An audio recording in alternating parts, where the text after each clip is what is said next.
আসসালামু আলাইকুম। শানুস পাকের ঘরে নতুন আরও একটি রেসিপি দেখার জন্য সবাইকে আরও একবার ওয়েলকাম জানাচ্ছি। চলে এসেছি খুবই মজার এবং মুচমুচে একটি নাস্তার রেসিপি নিয়ে। মাত্র একটি সেদ্ধ আলু আর আটা দিয়ে তৈরি করব আজকের এই সুপার ডুপার ক্রিস্পি নাস্তাটি। এটা একবার বানিয়ে খেলে কিন্তু বারবার খেতে ইচ্ছে করবে, ছোট বড় সবাই খেতে পছন্দ করবে।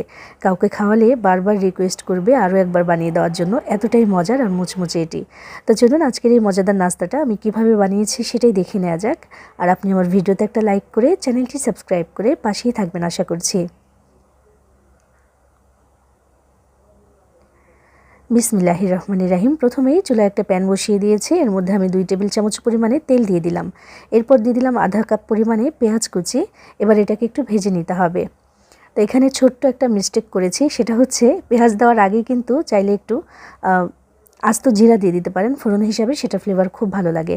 তো সেটা আমি আগে দিতে ভুলে গেছি, আমি এখন দিয়ে দিচ্ছি। তো সেজন্য পেঁয়াজটাকে এক সাইড করে দিয়ে ওই সাইডটাতে আমি আধা চা চামচ পরিমাণে আস্ত জিরা দিয়ে দিলাম। এটা কিন্তু অপশনাল, চাইলে দিতেও পারেন নাও দিতে পারেন, তবে আমার কাছে এটার ফ্লেভারটা ভালো লাগে তাই আমি দিয়ে দিলাম। সামান্য একটু ভেজে নিলাম যেন পুড়ে না যায়।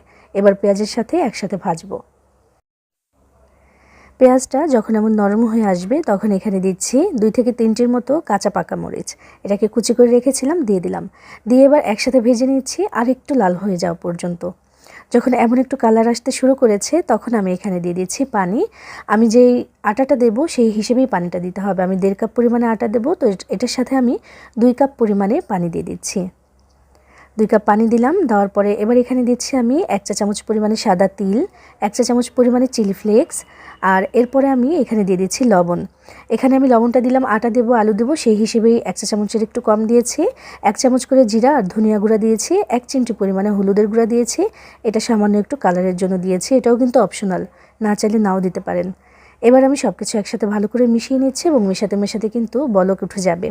এই পর্যায়ে এখানে দিতে হবে ধনিয়া পাতা কুচি। আমি কিছুটা পরিমাণে এখানে দিলাম, দিয়ে আবার একটু মিক্স করে দিচ্ছি এবং যখন ভালোভাবে ফুটে উঠতে শুরু করবে পানিটা তখন কিন্তু চুলার আঁচটা একটু কমিয়ে দিয়ে তারপর এখানে আটা দিতে হবে।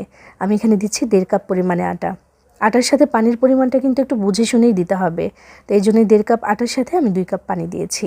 দিয়ে যত তাড়াতাড়ি সম্ভব এটাকে নাড়াচাড়া করে আমি মিশিয়ে দিচ্ছি। আর এখানে একটা খামির বানিয়ে নিচ্ছি বা একটা কাই করে নিচ্ছি। এই কাজটা কিন্তু একটু তাড়াতাড়ি করতে হবে, আটা কিন্তু খুব তাড়াতাড়ি পানিটা টেনে নেবে। তো টানার আগেই যেন ঠিকঠাকভাবে এটা সেদ্ধ হয়ে যায় বা মিশে যায় সেদিকে খেয়াল রাখতে হবে। যখন এমন একদম মিক্স করা হয়ে গেছে তখন এখানে দিচ্ছি আমি সেদ্ধ করা আলু।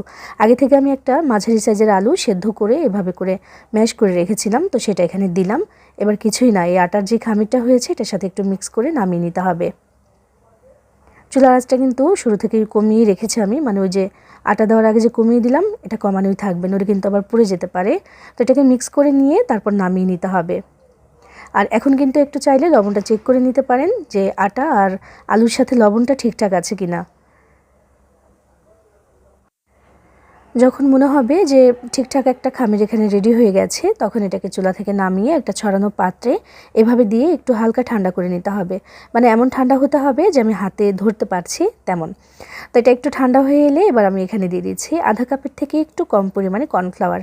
এটা দেওয়ার কারণ এটা অনেক বেশি মুচমুচে করবে এই নাস্তাটাকে, এবং যে নাস্তাটা আমি ভাজবো ভাজার সময় কিন্তু ফেটে যাবে না। তো সেই জন্য কিন্তু ভালো একটা বাইন্ডিংয়ের জন্য আমি এখানে দিয়েছি কর্নফ্লাওয়ার। এবার হাতে একটু তেল মাখিয়ে তারপর আমি মাখিয়ে নিচ্ছি যেন হাতের সাথে আবার আঠালো ভাবের কারণে যেন উঠে না আসে। তো এটাকে ভালো মতো আরেকবার একটু মাখিয়ে নিচ্ছি আমি।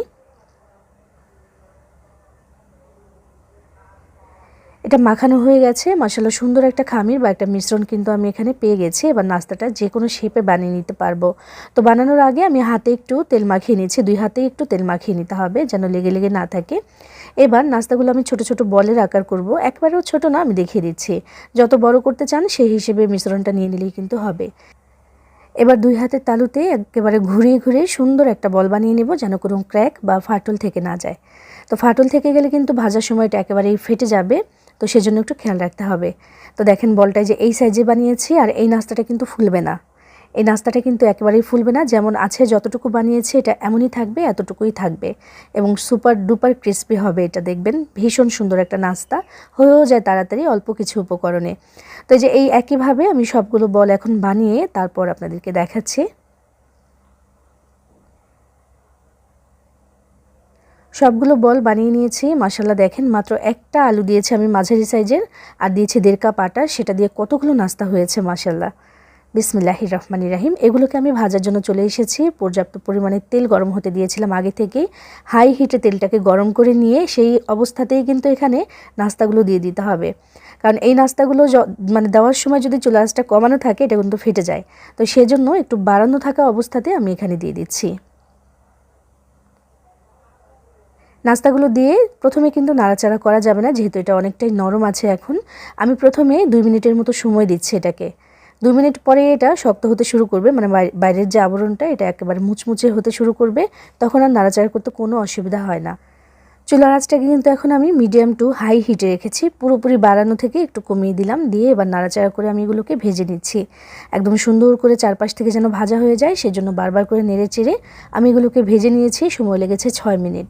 তো এগুলো দেখেন মাশাআল্লাহ কত সুন্দর কালার হয়ে গেছে, আর এত সুন্দর মুচমুচে হয়েছে যে নাড়াচাড়া করার সময় ঝনঝন করে শব্দ হচ্ছে একটার সাথে আরেকটা লেগে। এগুলো এখন আমি তুলে নিচ্ছি তেল থেকে ছেঁকে। আর যেহেতু বড় একটা প্যান নিয়েছিলাম আমি, তাই সবগুলো নাস্তা কিন্তু আমি একসাথে দিয়ে দিয়েছিলাম। একবারে ভাজা হয়ে গেছে। এবার নামিয়ে আমি এগুলোকে গরম গরম সার্ভ করে দিচ্ছি। এই যে একটা নাস্তা হলো না, এটা যে কতটা মজাদার হয় আর কত যে মানে সহজে এটা হয়ে যায় সেটা আপনি বানিয়ে নিলেই বুঝতে পারবেন। একদম সহজে হয়ে যায়, ঝটপট করে হয়ে যায়। হাতে যদি মাত্র 12 থেকে 15 মিনিট সময় থাকে আপনি এটা বানিয়ে নিতে পারবেন। আর দেখেন কতগুলো নাস্তা হয়েছে, আর দেখে হয়তোবা বুঝতে পারছেন ভাঙার যেই ধরনটা সেটা দেখলে হয়তোবা বুঝতে পারছেন যে কতটা মুচমুচে হয়েছে এটা। যার সামনে দিবেন একেবারে খুশি হয়ে যাবে, এত মজার একটা নাস্তা।